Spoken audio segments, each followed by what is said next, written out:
dalam perjalanan sepanjang yang kami pahami di bisnis ini sebetulnya, dalam situasi ekonomi yang sangat sulit, terutama pada situasi geopolitik tidak menentu, ekonomi juga cukup tidak bagus. Biasanya para investor atau bahkan masyarakat sendiri melihat bahwa emas adalah salah satu investasi yang memang paling bertahan pada situasi tersebut. Meskipun agak terlambat menurut kami ya di industri ini. Tapi dengan bullion bank sebetulnya nanti masyarakat yang memiliki atau membeli emas sebagai part of investasi mereka itu sebenarnya punya tempat lah yang aman kan Pak untuk menyimpan emasnya. Nah kalau kami sih setuju Pak dengan bullion bank hadir di Indonesia, apalagi dengan Pak Presiden ingin mengemaskan Indonesia ya.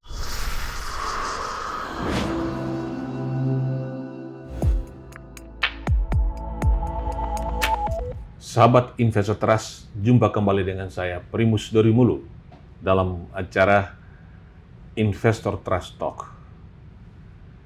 Lebih cuan dengan emas.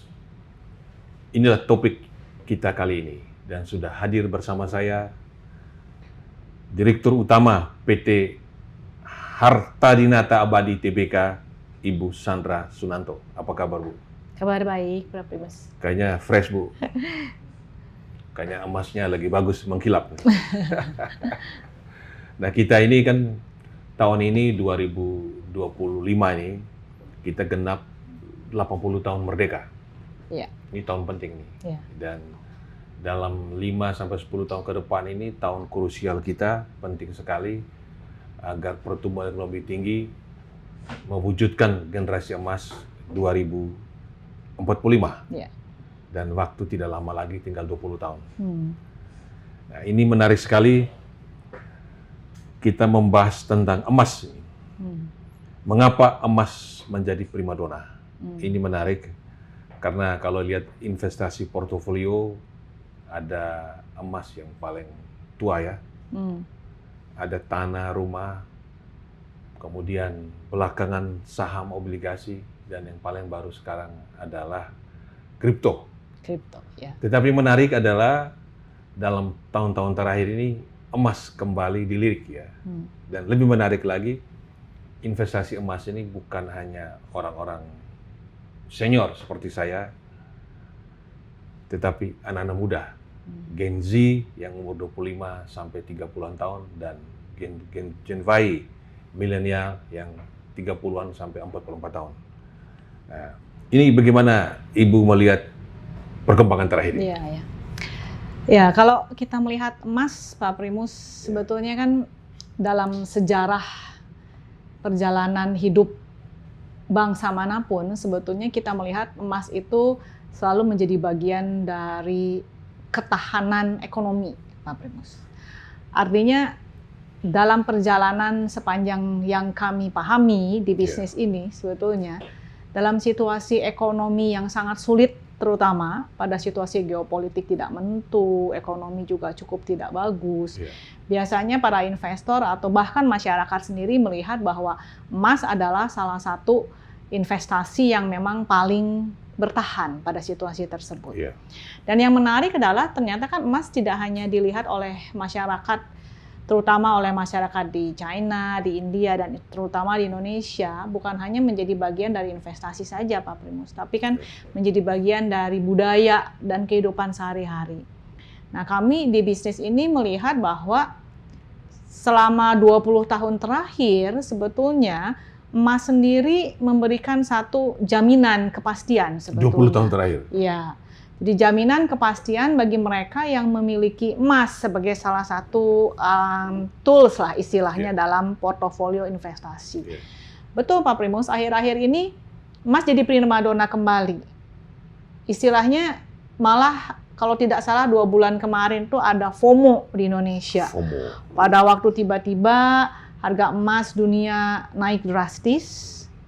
Karena mungkin saya bisa informasikan dari Januari sampai dengan bulan Juni atau akhir Mei, harga emas di kita ini sudah meningkat sekitar 40%-an. Dalam kurun waktu? 6 bulan. 5 bulan lah. At that time kan 2 bulan yang lalu tiba-tiba FOMO antrian di beberapa toko emas, di butik-butik emas. itu luar biasa. Semuanya membeli emas. Untuk apa? Karena orang berpikir kalau pegang emas ini cuan.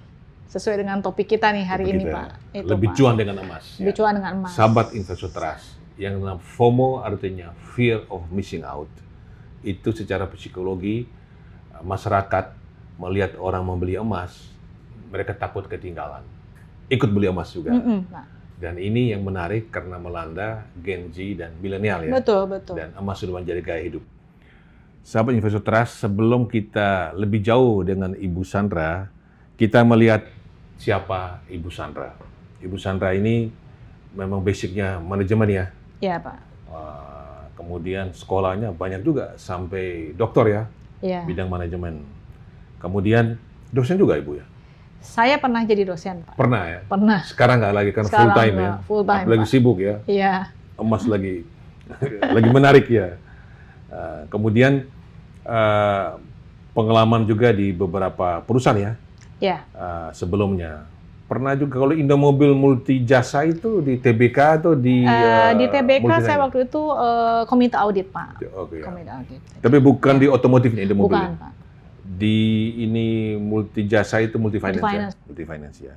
Nah, ini lihat bagaimana rentang pengalaman dari Ibu Sandra. Komite audit itu komite yang paling ditakuti di setiap perusahaan ya, komite audit ya. Karena pemerintah dalam ini OJK ya sangat mensyaratkan compliance ya. Dan untuk compliance itu accountability komite audit ini. Oke. Kita kembali pada topik kita, lebih cuan dengan emas. Nah, bisa menjelas lebih detail lagi bahwa emas yang dulu zaman dulu itu menjadi instrumen menyimpan kekayaan. Para ibu ada uang beli emas. Kemudian menurun dan sekarang ada kebangkitan baru. Nah, tadi saya bilang ini kita sudah di zaman emas sebetulnya. Kenapa orang sekarang berburu emas ya? Nah, itu faktor apa yang membuat emas kok harganya bisa bagus lagi orang memburu? Iya, jadi kalau bisnis emas memang unik, Pak. Dari pengalaman kami ya di bisnis ini lebih dari 30 tahun sebetulnya. Jadi orang membeli emas itu terutama di Indonesia tidak menunggu harga turun, Pak Primus. Justru yang interesting adalah pada waktu harga naik dan terus naik dari hari ke hari, maka demand-nya akan semakin tinggi.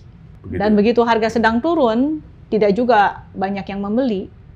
Pada harga emas sedang tinggi, tidak juga banyak yang menjual, Pak Primus. Jadi apa sih yang membuat harga emas naik atau turun? Sebetulnya yang unik di Indonesia adalah karena harga emas di Indonesia itu bergantung pada dua hal. Yang pertama harga emas dunia atau kita disebut gold spot, dan satu lagi adalah kurs rupiah terhadap US dollar. Jadi memang sangat tergantung pada dua hal ini.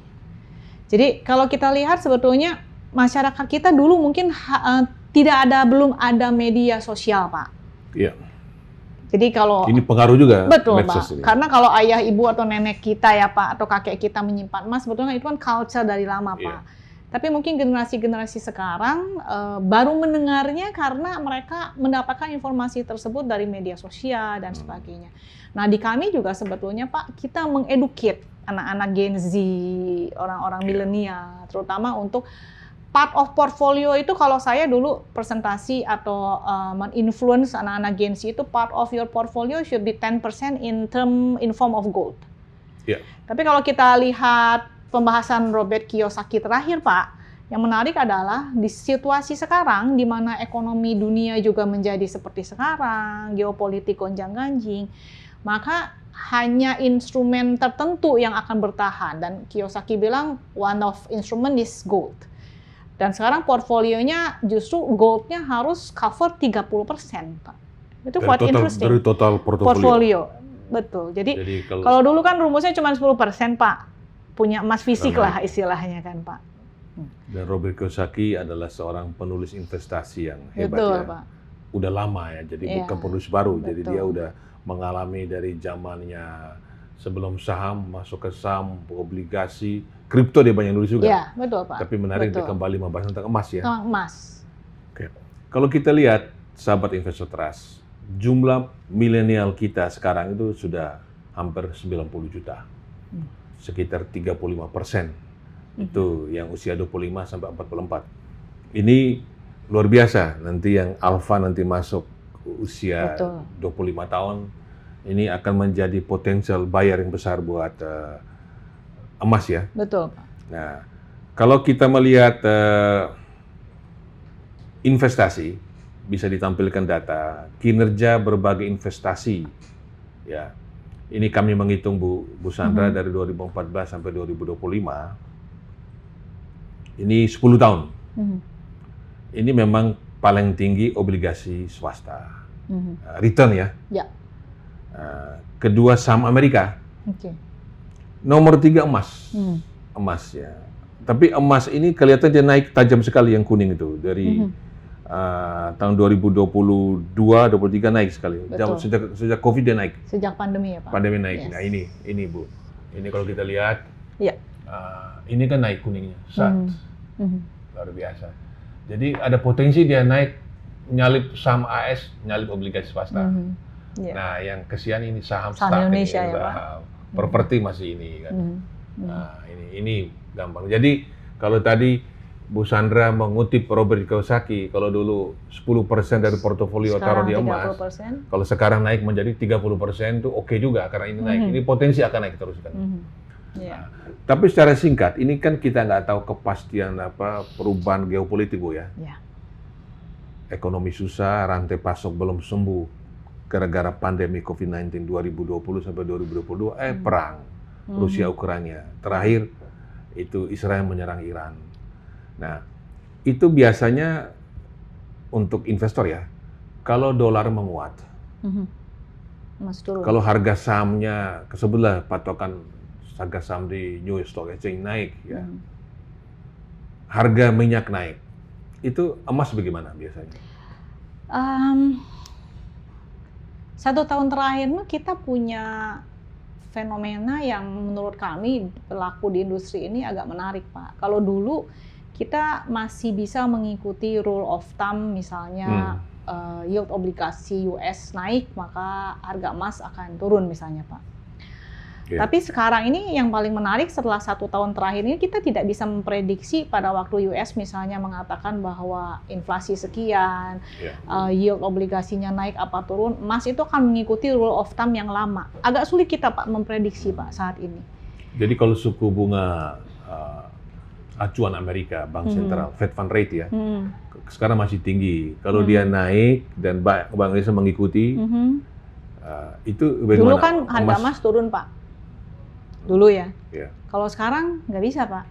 Kami agak sulit untuk memprediksi bahwa yield obligasi US itu naik, emas akan turun atau sebaliknya. Sekarang kalau yang kami lihat adalah yang paling berpotensi untuk menggerakkan harga emas adalah situasi geopolitik sebenarnya Pak. Paling itu. Iya. Nah, cuman memang yang menarik adalah bahwa di Indonesia sendiri konsumsi emas itu berbeda dengan negara-negara maju lain kan Pak. Jadi kalau investor di negara maju bicara emas investasinya dalam bentuk ETF kan Pak atau paper gold ya.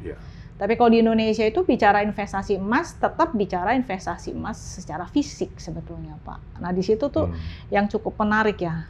Makanya kalau Bapak bertanya apa sih yang rule of thumb harga emas naik atau turun? Pokoknya situasi 1 tahun terakhir itu kita lihat bahwa yang paling berperan adalah situasi geopolitik sebetulnya. Jadi dalam kondisi ketidakpastian orang Pak. pegang emas, safe haven jadi benar ya. Betul. Nah, Indonesia ini menarik perkembangan kita baru diluncurkan Bullion Bank ya. Nah ini bagaimana dampaknya terhadap bisnis emas di Indonesia? Apakah ekosistem untuk perkembangan emas itu makin baik? Tapi sebelum sampai ke sana, bisa Ibu jelaskan tentang harta jinata abadi ini, bisnisnya apa, core bisnisnya apa sebetulnya? Iya Pak Primus, jadi kami adalah satu-satunya pelaku di satu-satunya yang menjadi perusahaan terbuka sebetulnya. Oh iya, terbuka. Itu yang paling penting adalah satu-satunya pelaku di industri perhiasan emas dan emas batangan Indonesia yang terbuka. Sebetulnya. Emas batangan dan perhiasan. Jadi kami sebetulnya mengawali bisnis kami dengan memproduksi dan menjual perhiasan emas. Awalnya itu perhiasan.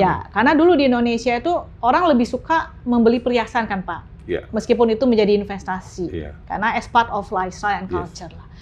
Nah, setelah pada waktu 2020 kami membuat keputusan yang menurut kami itu menjadi salah satu batu loncatan kami untuk di situasi kami sekarang, Pak.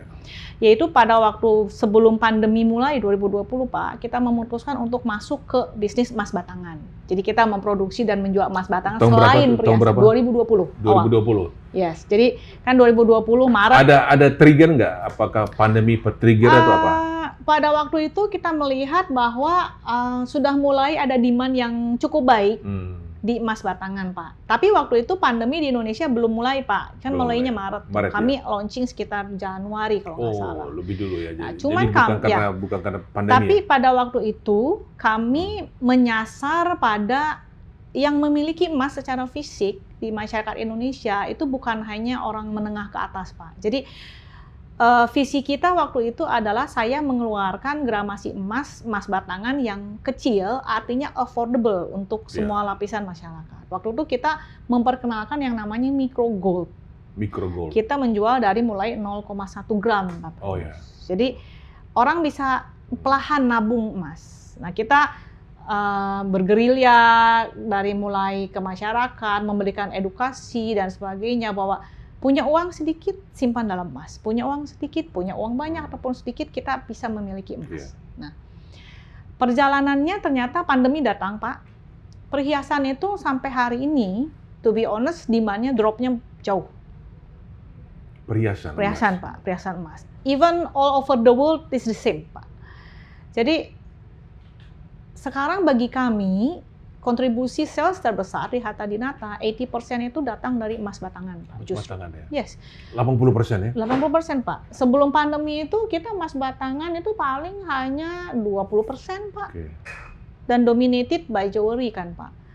Nah, jadi kalau kita melihat masyarakat Indonesia ini sekarang semakin teredukasi bahwa emas batangan itu menjadi salah satu instrumen yang lebih baik mereka simpan compare to perhiasan. Mungkin sebetulnya terpengaruh karena waktu pandemi kan orang nggak boleh jalan-jalan, nggak lagi sering cuci tangan, Pak, sehingga dia mungkin males lah beli perhiasan dan sebagainya. Itu sih, Pak. Nah, emas batangan dibeli supaya aman, tidak simpan di rumah kan? Simpan di mana emas batangan? Masyarakat Indonesia kebanyakan masih simpan di rumah kan, Pak. Oh, gimana nih?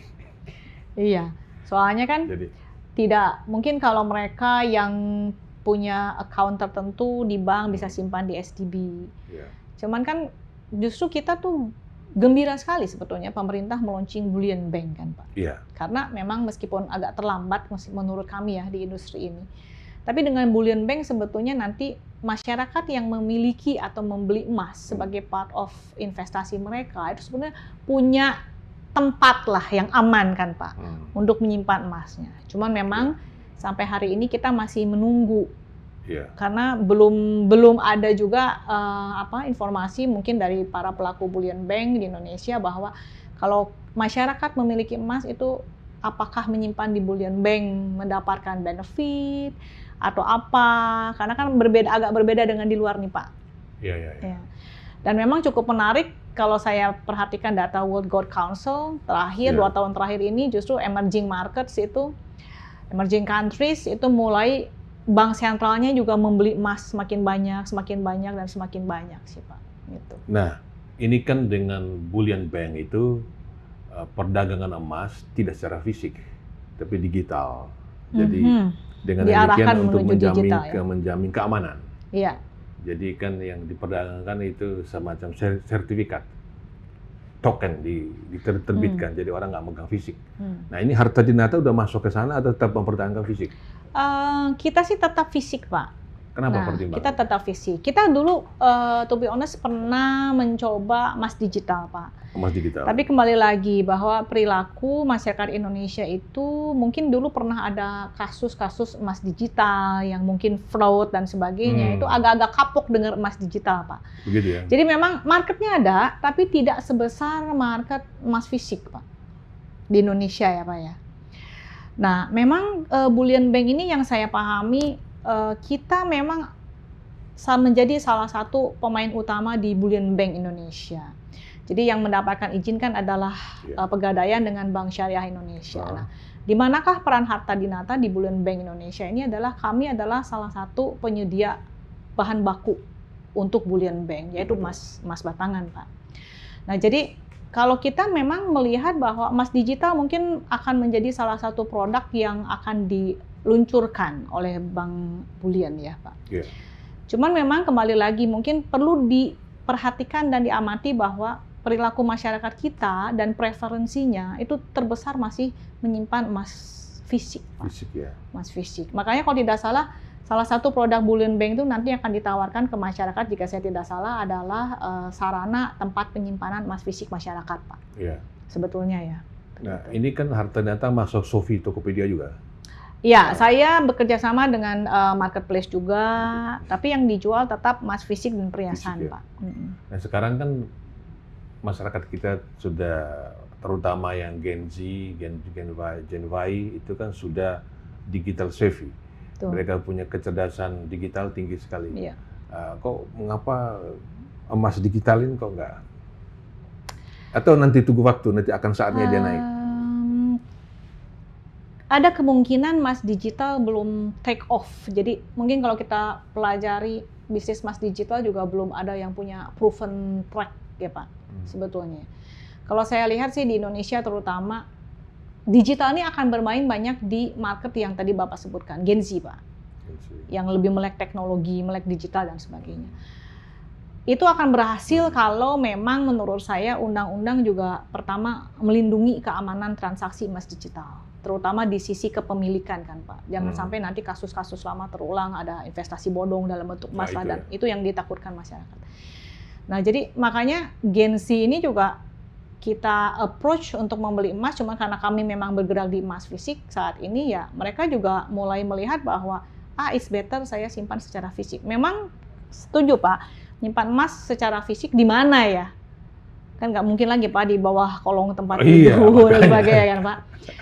Emas digital saya setuju, Pak, tapi yang penting adalah aturan yang melindungi bahwa bisnis emas digital ini harus bisnis-bisnis yang memang melindungi konsumennya dengan baik. Jadi dengan penjelasan Ibu ini, masyarakat Indonesia ya terutama yang punya wealth kan yang bukan yang di atas Gen Y, di atas milenial ya, yang usia di atas 45, 50 yang punya duit, mereka itu masih khawatir ini. Kalau digital itu begitu saya ada butuh emasnya, Pak? Itu dia kan, takut dia. Iya, Pak. Begitu saya nyimpen, nabung sedikit-sedikit. Kalau emas digital kan rumusnya kan belinya bisa dari mulai satuan terkecil kan, Pak. Yeah. Bisa Rp1.000, bisa Rp10.000. Cuma pada waktu itu dikumpulkan, apakah barangnya ada? Nah, itu yang ditakutkan. Udah dikumpulkan Pak. selama 15 tahun, ternyata nggak ada. Betul. Waduh, betul. Dan kalau tidak salah kan, Pak, secara syariah, kalau tidak salah yang saya pelajari, bahwa membeli produk emas itu sebetulnya fisiknya harus ada. Oh, syariah Indonesia. Kalau saya tidak salah ya, Pak ya. Harus ada fisiknya. Harus ada fisiknya. Dan mungkin orang juga masih seneng lihat ngusap-ngusap kinclong emas kali, Pak. Iya ya. Iya, Pak. Emas ya. Ini menarik ini cerita emas. Nah, sekarang ini kan dengan kehadiran Bullion Bank ini, apa dampak positif yang Ibu lihat? Kan kita, wah ini euforia dan itu menjadi kebanggaan pemerintah. Kita launching bahwa sekarang emas kita produksi, kita kelola sendiri, begitu kan? Sebenarnya kami di industri ngelihat, Pak, launching Bullion Bank sebetulnya yang pertama pasti menyasar masyarakat kan, Pak. Artinya masyarakat akan lebih sejahtera dengan kehadiran Bullion Bank ini. Dalam artian apa? Dalam artian bahwa perilaku yang konsumtif itu bisa berubah menjadi perilaku yang lebih produktif, Pak. Artinya punya kelebihan uang, even misalnya tidak banyak sekalipun, orang sudah mulai tersadarkan bahwa, oh, saya simpan deh salah satunya dalam bentuk emas. Cuman memang karena diluncurkan di bulan Desember 2024, Pak, kita melihat bahwa sampai hari ini masyarakat belum terinformasikan dengan baik, Pak, tentang Bullion Bank, apa manfaatnya, bagaimana. Jadi saya sih melihatnya, saya masih menunggu nih, Pak. Ini mungkin usul kami dari pelaku industri ke pemerintah, Pak. Supaya edukasi tentang Bullion Bank dan manfaat utama untuk masyarakat itu bisa segera dilakukan. Dan kemudian Pak, kalau Harta Dinata memberikan saran itu real, betul, karena pelaku terdepan, Pak, kan. Mulai dari retail, perhiasan, kemudian batangan. Nah, batangan itu beli dari mana pengolahannya? Kalau kami memperoleh bahan, kan kita memproduksi sendiri batangan kan Pak. Kalau kami itu memperoleh bahan baku dari scrap, artinya emas lokal yang ada di dalam negeri. Kita juga punya partner dengan beberapa tambang besar di Indonesia. Dan sisanya hanya sedikit part of our raw material come from import, hanya 10% Pak. Jadi yang dibeli dari perusahaan tambang itu apanya? Dore Pak. Hasil tambang diolah oleh tambang menjadi dore, dibeli oleh kami. Dan kami murnikan. Ternyata punya pabrik pengolahan. Kami punya pemurnian sampai jadi dengan kalau produksi. Yang istilah populer pemerintah itu smelter. Kita punya refinery Pak. Refinery. Ya, kalau refinery itu lebih hulu, refinery lebih itu hilir lebih daripada ke hilir. Iya, jadi lebih itu smelter. mengolah hasil smelter Pak, menjadi apakah menjadi kadar 24 karat, 22 karat, itu yang kita olah di refinery Pak. Ini kan banyak pemirsa yang belum paham proses. Saya pernah ke Gresik, PT Freeport Indonesia, dia punya smelter. Pak. Ada smelter sudah beberapa dekade lalu bersama Jepang, tapi pemerintah minta dia bangun sendiri smelter. Nah sudah terbangun, saya udah kunjung 4 kali di sana. Kalau tembaga udah jadi, sekarang emas sempat terbakar terus salah yang punya Freeport, tapi sekarang sudah mulai produksi. Itu menghasilkan batangan. Nah, saya pernah ke Freeport berkali-kali. Jadi di Freeport itu menghasilkan ore itu diolah, menghasilkan konsentrat. Konsentrat itu setelah tailingnya dibuang, di dalam konsentrat itu ada tembaga dan emas. Nah, itu yang konsentrat dibawa ke Gresik.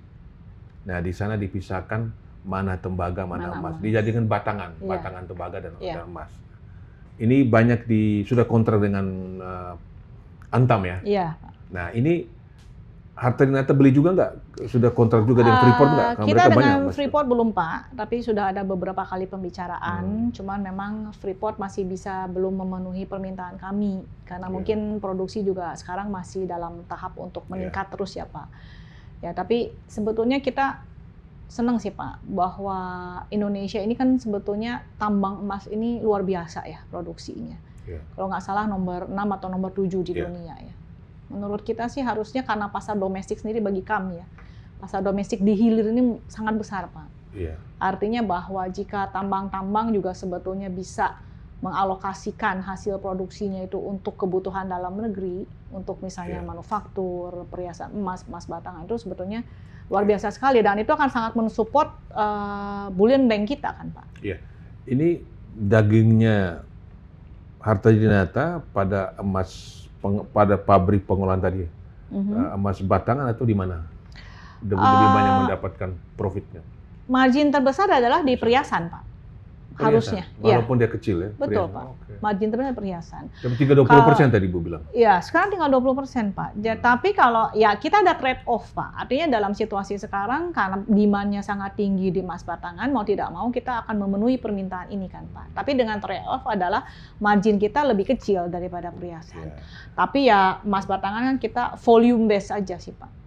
Mengapa perhiasan lebih menarik? Karena perhiasan selain menjadi penyimpan kekayaan, bisa dipakai. Iya, betul. Bisa dipakai kan? Iya, lambang status, lifestyle, style kan. Mempercantik diri. Iya, kalau batangan ya cuma penyimpan kekayaan, investasi saja ya. Betul. Nah, tapi nanti kapan kira-kira balik perhiasan lebih banyak? Kemungkinan akan balik lebih banyak ketika harga emas sudah stabil, Pak. Sekarang kan gonjang-ganjing masih lumayan, Pak. Iya. Kemarin naik tinggi, hari ini turun lumayan besar, nanti mungkin lusa kita akan naik lagi. Dan biasanya pada situasi di mana daya beli masyarakat akan semakin baik kalau perhiasan, Pak. Perhiasan ya. Nah, sahabat investor trust, kita melihat ada 10 tambang emas di dunia. Coba ditampilkan. Nomor 1 tuh Nevada Gold Mines di Amerika. Kedua, Muruntau. Di Uzbekistan ternyata ya. Ketiga Grasberg, lumayan Indonesia Grasberg. Nah ini Harta-Dinata lagi apply supaya dapat emas batangan dari Freeport kan. Ini ketiga ini Pak. Iya, Pak. Luar biasa, nomor 3 di dunia. Pak. Iya betul Pak. Kemudian kita melihat negara penghasil emas terbanyak di dunia. Indonesia nomor 10. Tiongkok paling banyak. Yes, ya, Pak. Ini nomor 10 lumayan, Betul, lumayan Pak. juga ya. Betul. Kemudian negara dengan cadangan emas terbesar. cadangan. Nah, kita nggak masuk Bu, cadangannya. Nggak masuk. Ternyata Amerika cadangan emas banyak ya. Menarik ini. Menarik. Jerman, bla bla, Tiongkok tuh, gitu juga. Nah, pertanyaan saya Bu, ini kalau kita lihat cadangan kita yang tidak masuk 10 ini, berarti ke depan kalau kan penduduknya besar ya, itu kalau demand makin meningkat, berarti impor akan naik ke depan. Nggak juga Pak sebenarnya, karena gini, di Indonesia itu meskipun mungkin dari data tersebut cadangan emasnya belum masuk 10 besar, tapi di Indonesia itu kalau kami di industri ini, terutama di perhiasan itu ataupun di emas batangan, di Indonesia tuh unik Pak karakternya, karena biasanya masyarakat nggak cuma beli tapi jual Pak. Oh ya. Ya Pak, jual tapi beli atau jual. Sehingga makanya saya bilang di Harta Dinata ini bahan baku yang kita peroleh 60% datang dari scrap. Scrap itu apa Pak? Scrap itu adalah emas yang dijual kembali. Oh, scrap ya, nama scrap ya. Itu berapa persen tuh? Di kami itu 60% Pak menjadi 60%. Bahan baku. Menjadi main source kami ya. Jadi orang jual kembali scrap itu berbentuk perhiasan atau apa? Berbentuk perhiasan nanti diolah kembali Pak.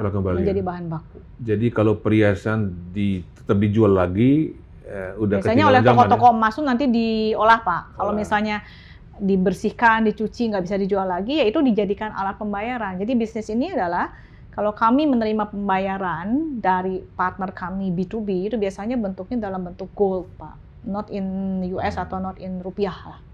Terus kemudian dengan Pegadaian gimana hubungannya? Kan mereka juga banyak emas-emas di Pegadaian itu. Jadi kami punya hubungan yang sangat baik dengan Pegadaian. Kita mensupport Pegadaian sebagai salah satu bullion bank di Indonesia sebagai penyedia emas batangan untuk underlying mereka Pak. Gitu. Nah sekarang ini karena bullion bank sudah diluncurkan ya, dan itu menurut saya bagus sekali untuk membangkitkan kesadaran publik Indonesia bahwa emas itu bisa menjadi instrumen investasi yang menarik, menguntungkan. Apalagi sudah terbukti kan data menunjukkan ya. Dan dengan bullion bank itu emas kita diproduksi oleh Antam, oleh Freeport dan berbagai perusahaan swasta itu bisa dikelola di dalam negeri. Dan menurut Presiden, karena semangat saya hadir peluncuran bullion bank itu, emas itu ke depan harus menjadi cadangan devisa kita. Betul Pak. Jadi jangan cuma dolar, tapi juga emas. Dan kita itu cadangan emas kita termasuk sedikit. Termasuk sedikit Pak. Iya kan? Iya. Cina yang paling banyak cadangan emas. Nah, itu luar biasa. Nah kemudian juga yang kedua, emas itu menjadi instrumen investasi, menjadi alternatif. Jangan hanya saham, obligasi, jangan cuma kripto aja.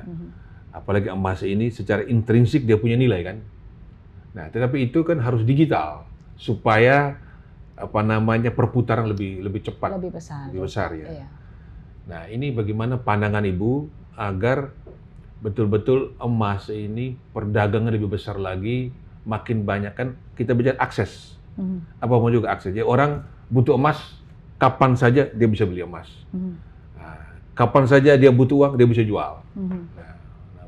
Supaya keadaan bullion bank itu betul-betul menggerakkan ekonomi kita. Gimana pandangan Ibu? Pandangan kami Pak di industri ini, kehadiran bullion bank itu tentunya yang kita harapkan pertama adalah memberikan terlebih dahulu kepastian dari sisi bahwa produk apa sih yang nantinya akan ditawarkan kepada masyarakat dari bullion bank ini. Apakah hanya sekedar simpanan, atau hanya sekedar funding saja, atau apa nih Pak? Nah itu yang masyarakat tunggu. Yang kedua adalah kita menunggu bahwa pemerintah juga memberikan edukasi, khususnya kedua bullion bank ini, bahwa edukasi untuk masyarakat ini sangat penting. Ketiga adalah bahwa kami di industri ini kan pelakunya banyak Pak, nggak cuma ada kedua bullion bank tersebut, karena ada penyedia barangnya atau penyedia jasanya juga. Nah, ada juga supportingnya kan seperti tambang dan sebagainya. Kita berharap kita sebagai pelaku-pelaku di industri ini juga diajak untuk duduk bersama Pak untuk menyukseskan bullion bank ini sebetulnya. Karena kan mau tidak mau kita artinya paham betul di lapangan masing-masing lah istilahnya Pak Primus, seperti itu. Nah kalau kami sih setuju Pak dengan bullion bank hadir di Indonesia, apalagi dengan Pak Presiden ingin mengemaskan Indonesia ya sebetulnya Pak. Itu yang paling penting kan, mengemaskan Indonesia. Saya kira sih masyarakat juga memang sadar betul Pak bahwa memang saat ini harus lebih hati-hati dalam konsumsi, menabung dan sebagainya. Salah satunya adalah kehadiran bullion bank. Kita sih menunggu sih sebetulnya saat ini Pak bahwa produk apa yang akan segera disampaikan ke masyarakat untuk bullion bank ini dan apa sih sebetulnya manfaat yang akan diperoleh dari masyarakat. Betul.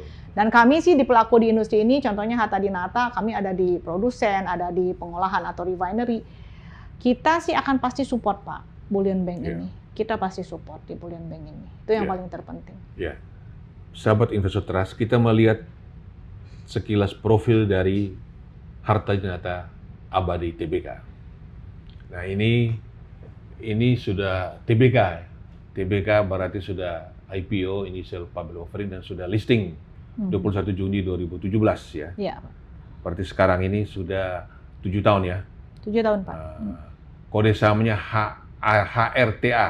Iya. Nah, jadi publik berapa nih? Lumayan lah, publik hampir 30%. Lumayan Pak. Lumayan. Iya. Kan ada juga harga saham yang tinggi, publiknya cuma 2%. Wah, nama ibu ada juga di sini kan harusnya. Jadi tambah semangat Bu. Iya. Market cap-nya 2,8 T, lumayan itu 2,8 T, termasuk besar ya. Nah, buat sahabat Investor Trust itu pada Q1 udah mencatat laba hampir 150 miliar ya. Iya Pak. Itu naik 45,8% year on year. Itu kemana bisa cetak laba begitu besar itu? Orang dapat laba 5% pun susah. Ya, pertama memang penjualan emas batangan kita juga luar biasa Pak di Q1 ya Pak ya. Karena disupportnya salah satunya dari bullion bank. Bullion bank. Ya. Sudah ada manfaat bullion bank. Betul, sudah Pak. Lalu kita juga melakukan efisiensi yang cukup lah Pak di company gitu kan. Seperti itu yang kita lakukan. Jadi ini sebetulnya kontribusinya kan terbesar dari emas batangan Pak. Emas batangan. Jadi 80% kita tadi betul. Jadi kita berharap sebetulnya kalau kondisi daya beli masyarakat semakin baik, perhiasan semakin meningkat demand-nya, maka sebetulnya kontribusi terhadap laba kami itu harusnya bisa lebih baik lagi sih Pak ke depannya. Ya. Nah, kalau kita lihat ini price earning ratio-nya baru 6 kali. Betul. Kecil. Padahal kalau kita lihat rata-rata PE ratio di Bursa Indonesia kan di atas 15 kali ya. Ini menunjukkan bahwa ini harga saham Harta Dinata masih undervalued. Nah, barangkali Ibu bisa menjelaskan sekilas prospek dari perusahaan ini dan sedikit risikonya juga. Jangan prospek dan risiko juga. Betul Pak. Jadi mungkin izinkan saya bicara resiko dulu lah, biar enak ya Pak. Perjalanan kami nih 30 tahunan di bisnis ini sebetulnya resiko terbesar adalah resiko kondisi politik saja sih Pak. Politik ya? Itu ya intinya. Karena memang bisnis ini sangat tergantung kepada trust dan security. Itu paling penting. Trust dan security? Yes. Itu bisnisnya. Baik itu produknya perhiasan maupun emas batangan itu akan sama Pak. Nah, prospek kami apa? Saat ini kami memang punya bisnis yang paling terintegrasi dari midstream until downstream Pak. Jadi kita tidak hanya punya refinery, manufaktur, tapi kita juga punya wholesaler, punya retailer sendiri. Terlepas dari kita juga punya B2B customers-nya di luar Harta Dinata. Nah, kami saat ini refinery kami itu menjadi salah satu refinery di Indonesia yang dimiliki swasta yang sedang mengajukan LBMA, Pak. Apa itu? London Bullion Market Association. Jadi insya Allah lah akhir tahun ini kita bisa memperoleh sertifikasi dalam artian bahwa refinery kami itu memperoleh dan mengolah bahan baku dari responsible gold sourcing. Apa manfaat sertifikat itu? Manfaatnya adalah bahwa nanti emas batangan kami, hasil produksi Harta Dinata dan di refinery di tempat kami, itu akan diterima dalam standar yang sama di seluruh dunia. Itu lebih menarik lagi kan? Iya, betul. Sehingga akan mengakibatkan harga emas kami juga atau produk kami akan menjadi sedikit lebih premium dari sekarang, Pak. Dan memang mungkin informasi saja saat ini yang memiliki LBMA sebetulnya di Indonesia baru PT Antam kan Pak. Nah jika kami nanti memperoleh itu maka kami akan menjadi swasta pertama sebetulnya yang akan memperoleh sertifikasi LBMA dan menjadi refinery kedua di Indonesia. Dan sebagai bandingannya Pak, di China refinery atau perusahaan yang memiliki LBMA saat ini sudah hampir 20-an Pak. Yang punya LBMA ya? Yes. Di Indonesia baru Antam. Pak. Baru Antam. Nanti Kita Hartanata akan kedua. menyusul Pak, semoga. Menyusul. Ya. Kira-kira tahun ini. Di forecast oleh kita target juga sebetulnya Desember ini kita memperoleh sertifikasi LPMA. Iya. Barangkali ada planning lain, aksi korporasi lain untuk meningkatkan revenue. Saat ini kita profitabilitas. masih fokus juga pada peningkatan retail kami sendiri, Pak. Jadi kita melihat bahwa kita punya visi bahwa Hatta Dinata ini juga bisa menguasai retail market. Jadi kita menargetkan tahun ini kita punya 100 retail store sendiri di seluruh Indonesia. Saat ini kita sudah punya sekitar 93, Pak, di banyak provinsi. Jadi kita sekarang melihat bahwa Hatta Dinata ini mencoba untuk terus melakukan branding, Pak, di domestic market. Bahwa kita ini adalah perusahaan yang memang betul-betul terintegrasi dengan baik dan juga menjamin trust dan juga security dari seluruh produk kami. Itu, Pak. Kalau refinery satu? Refinery itu berapa? Satu, Pak. Satu ya? Iya. Nah, kalau untuk retail perhiasan? Retail perhiasan dan emas batangan kita sekarang punya 93 toko, Pak. Milik kami sendiri di seluruh Indonesia. Terbesar Jawa pasti? Terbesar di Jawa, Pak. Sekarang yang kita lakukan ekspansi itu lebih banyak di luar Jawa, di Sumatera, di Kalimantan, di Sulawesi. Sumatera, Kalimantan, Sulawesi. Yes, Pak. Dan Sumatera dan Kalimantan, Sumatera, Sulawesi is a good market, Pak. Good market ya. Good market, Pak. Karena ternyata konsumsi emasnya kan sebetulnya lebih mengculture. Kalau di Jawa lebih ke lifestyle, Pak. Kalau Sumatera, Kalimantan, Sulawesi lebih ke investasi ya. Investasi ya. Kalau paling timur, Maluku, Papua, NTT itu bagus, Pak. Bagus NTB, juga. NTT bagus, Pak. Sana culture juga. Culture juga, Pak. Culture Madura, culture. Iya. Madura. Betul. Dan kita kan juga punya anak usaha gadai emas, Pak. Apa namanya? Gadai emas. Gadai emas. Ya, kita punya. Jadi gadai emas ini gade juga. Iya. Jadi kita menerima gadai, Pak. Gadai. Ya, kita menerima gadai, fokus pada gadai emas. Kita sekarang punya di 6 provinsi. Itu sejak kapan gadai emas itu? Kira-kira sudah hampir 5 tahun ya, Pak. 5 tahun. Saya pikir gadai emas kan menarik bisnisnya. Menarik, Pak. Menarik. Jadi kita sekarang sudah punya di 6 provinsi izinnya, punya unit atau cabang gadai sekitar 113. Dan kami sekarang karena aturan OJK terbaru boleh mengajukan izin nasional, kita sedang mengajukan izin nasional. Gadai emas. Gadai emas. Itu sekarang kan ada orang bikin bisnis gade itu ya, meledak juga. Betul. Apalagi gadai emas. Iya. Kalau pegadaian ada gadai saham. Iya, kami gadai emas aja, Pak. Emas aja. Lebih aman. Iya, aman ya. Lebih aman. Oke, Bu. Kita sudah sampai di penghujung acara. Ibu silakan memberikan closing statement. Jadi, sahabat investor trust, emas ini bukan cuma perhiasan, bukan cuma gaya hidup, lifestyle, tetapi penyimpan kekayaan menjadi instrumen investasi. Dan bagi Gen Z dan Gen Y milenial yang 20 tahun lagi diharapkan menjadi generasi emas pada tahun 2045, kita 100 tahun merdeka, maka diharapkan dari sekarang ini mulai berinvestasi di emas. Tetapi kita mendengar langsung dari Ibu Sandra. Oke, Pak. Makasih, Pak Primus. Mungkin sebagai closing statement sih saya singkat aja, Pak. Yeah. Jangan pernah ragu memiliki emas. Jangan ragu. Jangan pernah menunggu membeli emas pada waktu harga itu turun. Kapanpun kita punya kelebihan uang, itu Anda sisihkan sebagai bagian dari portofolio investasi atau tabungan kita dalam bentuk emas. Kenapa? Karena saya jamin emas akan memberikan kepastian dalam situasi ekonomi yang tersulit sekalipun. Jadi mencicil ya? Ya, dan sejarah sudah membuktikan itu, Pak. Ya. Sahabat investor trust, dulu emas mungkin menjadi identik dengan orang tua. Tetapi sekarang tidak. Emas adalah gaya hidup yang cerdas, gaya hidup generasi muda. Emas adalah investasi yang aman, liquid, dan tahan krisis. Anda menyimpan emas, ada jaminan Anda mendapat cuan kapanpun. Gen Z dan generasi milenial, saatnya Anda membuka mata dan membuka hati Anda. Karena investasi emas bukan soal masa lalu, tetapi tentang masa depan yang lebih pasti. Bersama Ibu Sandra Sunanto, Dirut PT Hatta Dinata Abadi Tbk, kita sudah mendengar mengapa emas menjadi instrumen yang seksi pada masa akan datang. Terima kasih Bu Sandra. Sama-sama Pak Primus. Sangat inspiratif Bu.